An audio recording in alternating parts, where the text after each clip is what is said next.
Hola y bienvenidos nuevamente a este canal. De manera particular, un saludo cordial a los estudiantes de Derecho Ambiental y Derechos de la Naturaleza 1. El día de hoy, continuando con la unidad relacionada con el derecho internacional al ambiente, nos corresponde analizar una jurisprudencia muy importante, bastante reciente, expedida por la Corte Interamericana de Derechos Humanos. Me refiero a la primera sentencia interamericana que reconoce como derechos y como obligación estatal al agua y al medio ambiente sano. Este caso se denomina Comunidades Indígenas Miembros de la Asociación Yaca-Honat, Nuestra Tierra, versus la República de la Argentina. Sentencia dictada el 6 de febrero del 2020. Sin embargo, para poder entrar en análisis, merece la pena poner en contexto. Y para poner en contexto y hablar del sistema interamericano de protección internacional de los derechos humanos, es necesario referirse a la Convención Americana de Derechos Humanos, o bien llamada Pacto de San José de Costa Rica, el cual se trata, obviamente, de un tratado internacional que prevé derechos y libertades que tienen que ser respetados por los derechos, en este caso por los estados parte, entre los que, por supuesto, se encuentra la República del Ecuador. Asimismo, la convención establece un sistema, ¿sí?, al cual vamos a denominar Sistema Interamericano de Derechos Humanos, en los cuales van a existir dos órganos importantes que tienen una competencia específica, que es la Comisión y la Corte respectivamente, los cuales se van a encargar sobre todo de, obviamente, analizar y conocer los asuntos relacionados con el cumplimiento de los compromisos y las actividades contraídas por los estados en el marco de la Convención, y regula también, obviamente, en la parte administrativa su funcionamiento. Dentro de la Convención Americana de Derechos Humanos o Pacto de San José vamos a encontrar como unas dos partes específicas. La primera, que se refiere obviamente a la obligación que tienen los estados de respetar derechos y libertades, y una segunda donde consagra un catálogo de derechos que van desde el derecho a la vida, derecho a la integridad personal, temas de prohibiciones de esclavitud, servidumbre, derecho a temas relacionados, por ejemplo, con libertad de expresión, derechos de rectificación, derechos de nombre, etcétera. Pero en lo que nos corresponde de manera específica para este caso, incluye también la protección judicial y el desarrollo progresivo de los derechos económicos, sociales y culturales, teniendo presente que la Convención cuenta además con dos protocolos adicionales, el cual se refiere el primero, denominado como Pacto de San Salvador, que es el protocolo adicional a la Convención Americana de los Derechos Humanos sobre materia de derechos económicos, sociales y culturales, los famosos DESC, que les había señalado en su momento. Y cuando nos estamos refiriendo a materia ambiental, vamos a referirnos en estos casos a los famosos DESCA, es decir, aumentamos la A, en este caso, al referirse a temas ambientales, el cual fue adoptado en el año de 1988 y recién entró en vigor en noviembre de 1999. Es decir, tenemos tan solo unos 2 décadas de vigencia, pero que vamos a ver cómo se ha ido desarrollando. En clases anteriores nos habíamos referido de manera particular a la opinión consultiva 2317, planteada por la República de Colombia, y por obvias razones también el avance que se había dado en ese sentido. Y el segundo protocolo se refiere a la Convención Americana de Derechos Humanos sobre la abolición de la pena de muerte, pero bueno, ese es otro. En relación con el sistema interamericano, ya para entrar a nuestro análisis específico, el sistema está compuesto tanto por la Comisión cuanto por la Corte. En el caso de la Corte, ustedes recordarán que es uno de los 3 tribunales más importantes de protección internacional de los derechos humanos alrededor del mundo, conjuntamente con la Corte Europea de Derechos Humanos, de la Corte Africana de Derechos Humanos y de los Pueblos, y esta va a ser al final del día una institución de carácter autónoma que tiene por propósito aplicar por un lado y por otro lado interpretar a la Convención Americana de Derechos Humanos. La Corte va a tener una función, en este caso que vamos a analizar específicamente que nos interesa, la función contenciosa, dentro de la cual la idea que tiene por detrás es que se encarga de la resolución de los casos contenciosos puestos a su consideración y así también establece un mecanismo de seguimiento y de supervisión de las sentencias. Por otro lado, ya habíamos visto en clases anteriores el tema de la función consultiva y también la posibilidad de plantear medidas provisionales. En el caso específico que nos corresponde analizar del 6 de febrero del 2020, la Corte Interamericana de Derechos Humanos se pronuncia en el caso Comunidades Indígenas Miembros de la Asociación Yacajona, Nuestra Tierra versus la República de la Argentina. Los mencionados pueblos indígenas, en este caso, se asientan en el norte de la República Federal de la Argentina. Esto es en la provincia de Salta, sobre todo en la parte limítrofe entre Bolivia y Paraguay, respectivamente. La presencia de estos pueblos indígenas viene ya desde el siglo XVII. Y el reclamo aquí es bastante interesante porque no solamente se está tratando simplemente algo que la Corte antes ya había señalado, estamos hablando de derechos colectivos de los pueblos y nacionalidades indígenas, sino sobre todo se basa en un tema de reconocimiento de la propiedad comunal. Estamos hablando de las tierras de estos pueblos y el reconocimiento por parte del Estado de aproximadamente 400.000 hectáreas, las cuales durante mucho tiempo estuvieron en disputa con las familias criollas. Al final del día aquí no se va a discutir si ellos tienen derecho o no a las tierras, sino sobre todo es la falta de celeridad con la cual el Estado argentino actuó en relación con el pueblo de la comunidad Yacajona, porque si bien es cierto han habido reconocimientos en la última década aproximadamente, la discusión de fondo que plantea la Corte identifica tres situaciones específicas. La primera, que es obviamente a lo que me estoy refiriendo, a la propiedad comunitaria, porque pese a que hubo ya decretos, acciones administrativas de tipo aislada, hasta la fecha, obviamente hasta que se realizaba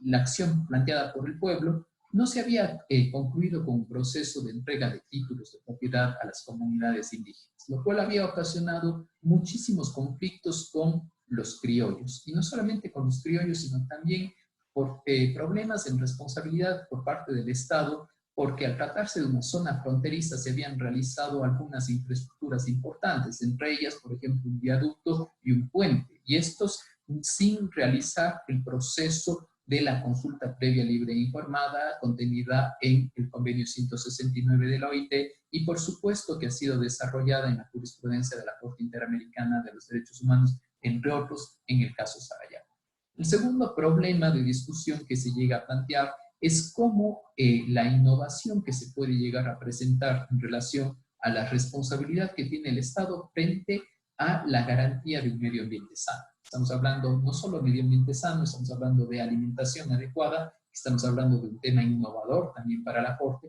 el acceso al agua, el cual es un derecho humano y fundamental reconocido por Naciones Unidas, pero que nunca antes se había hablado en la jurisprudencia de la Corte, tan solo refiriéndose previamente a casos de personas privadas de la libertad. Y obviamente los temas asociados también a la identidad cultural y cómo la contaminación, en este caso la explotación del territorio, por ejemplo, a través de situaciones de ganadería, extinción de la frontera agrícola, talas y otros, y la colocación de cercas respectivamente, se iban en contra del principio de prevención que estuvo desarrollado ya por esta Corte Interamericana a partir de la opinión consultiva 2317. Y ellos señalan que esto al final del día terminó afectando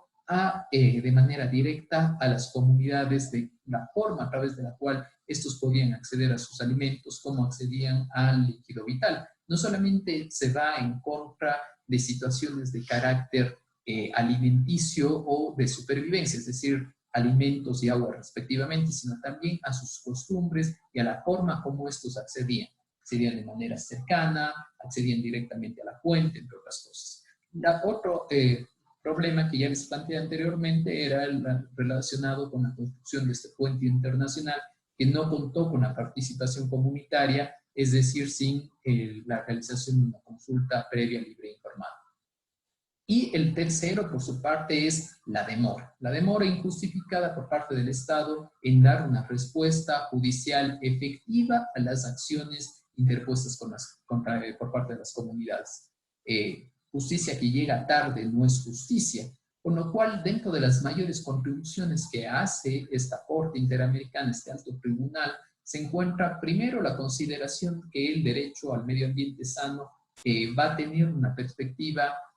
biocéntrica. Cambia totalmente esa idea anterior, propia únicamente de un derecho ambiental clásico, y considera que la protección de la naturaleza no se da simplemente por una utilidad o por los efectos, sino la importancia para la consecución y sobre todo la garantía de otros organismos vivos. Y considera que primero obviamente va a ser un derecho de interés humano, fundamental, universal, y que va a ser necesario para la existencia de la humanidad.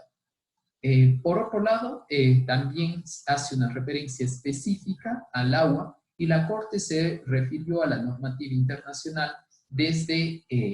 aspectos relacionados con instrumentos internacionales y normativa internacional, como de la Organización de los Estados Americanos, como del Comité de Derechos Económicos, Sociales y Culturales de Naciones Unidas, los propios documentos de la Asamblea General de Naciones Unidas, a través de su resolución 64-292 del año 2010, donde se reconoce el agua como derecho humano y fundamental. Y en este sentido hace referencia a dos factores que creo que son fundamentales. El primero, referencia a la disponibilidad y calidad, y el segundo, relacionado a la accesibilidad del recurso. No olviden que en este caso los pueblos indígenas se quejaban también de eso, que ya no podían acceder de la misma manera.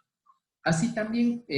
se consideró dentro de las obligaciones la realización progresiva, sin discriminación, con el propósito de atender a las personas que tradicionalmente han tenido obviamente una relación cultural y sobre todo con otros fines para poder ejercer el derecho. Me refiero de manera particular a los pueblos y nacionalidades indígenas, quienes no simplemente acceden al agua con un propósito de tener una fuente de acceso al líquido vital, sino que además conlleva unas situaciones relacionadas con sobre todo con los aspectos culturales, religiosos, entre otros. Por eso, cuando la Corte Interamericana de Derechos Humanos declara la responsabilidad contra la República Argentina, le ordena una serie de actuaciones, cerca de una docena de actuaciones, que van desde situaciones básicas como que se abstenga de realizar actos u obras en el territorio indígena sin la autorización previa, es decir, sin la consulta respectiva, tampoco que se vayan a realizar situaciones de manera sin que se cuente con la participación. En ese sentido, por ejemplo, también se solicita que se realice un estudio técnico. El estudio técnico tiene obviamente un fin específico en relación al acceso de agua y alimentación. Saber cómo que estas personas vulnerables están accediendo al líquido vital y a la alimentación, y si hay problemas que el Estado actúe. También, de manera particular, con medidas de reparación con el propósito de, 1, conservar, y 2, reparar. Primero, conservar con el propósito de garantizar la conservación de las aguas, garantizar el entorno, y en las zonas que han sido contaminadas, obviamente, revertirles y volverles al estado anterior.